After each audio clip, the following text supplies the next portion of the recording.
Hello, welcome. I'm Katie, your Conscious Awakening Recovery Coach, and I just want to thank you for joining me today on this video about microdosing with psilocybin mushrooms. In this video, we're going to go over a little bit about what microdosing is, the science of psilocybin and how it actually heals your brain.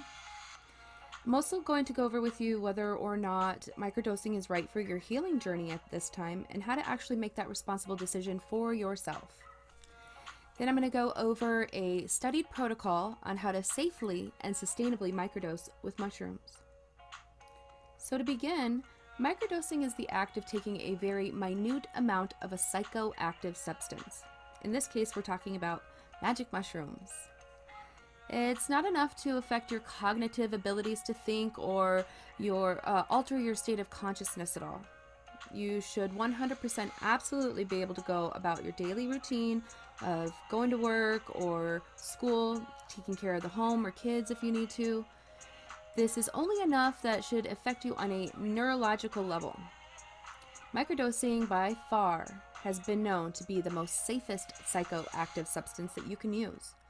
That means there's little to no contraindications and there's no harmful side effects. They're non-addictive, which means there's no risk of dependency or withdrawal, and there's no risk of overdose, and this is even when taking them in a large amount. Good candidates for microdosing would be people suffering from depression or anxiety, people suffering with PTSD or postpartum.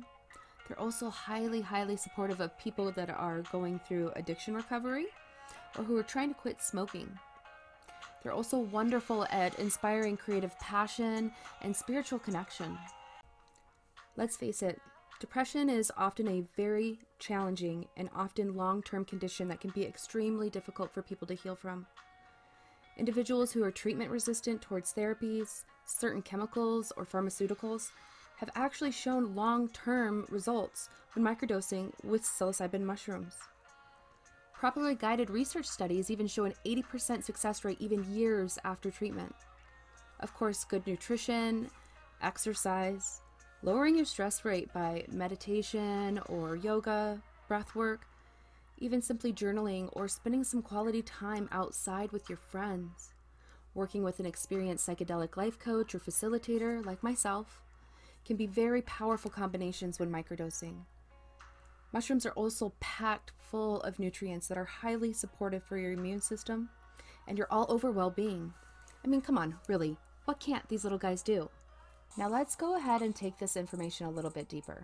Let's talk about the science about psilocybin, what it's actually doing to heal your brain.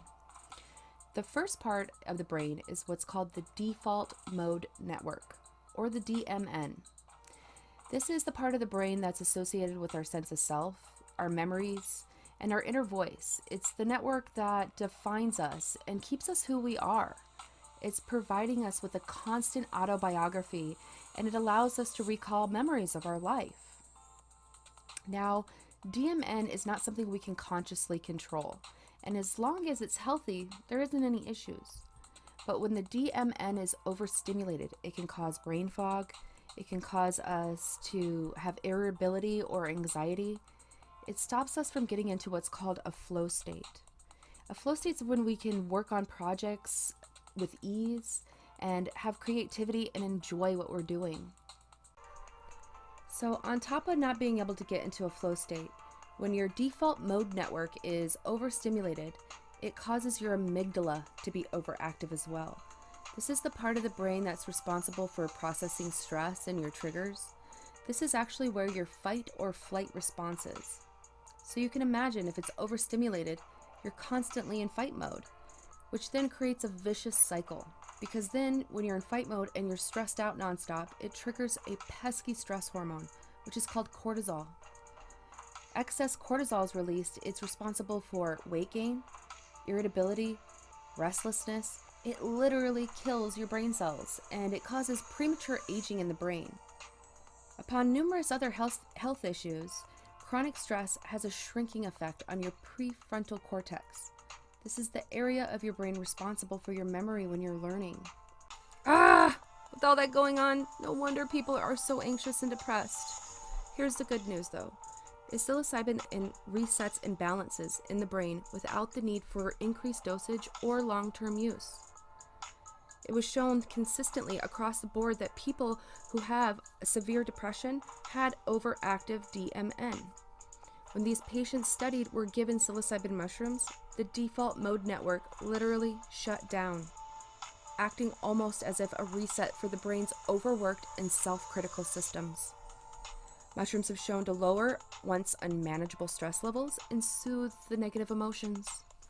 Patients' depression scores improved substantially, and further studies showed consistent success in treatment across the board. If you think about it, the brain is like an information superhighway. If DMN was one of the major roads, when you closed it down, you would have to open up a bunch of little side roads for all the information to get through. Hence the word mind expansion. Pretty amazing, right? So, now that you have all this fantastic and amazing information, you are ready to make the responsible choice on whether or not microdosing resonates with your healing journey at this time or not. So basically just ask yourself, am I ready to be accountable for my healing? And am I ready to follow these effective and simple tips on how to sustainably and safely microdose with psilocybin mushrooms and get some results? Let's go over that protocol right now.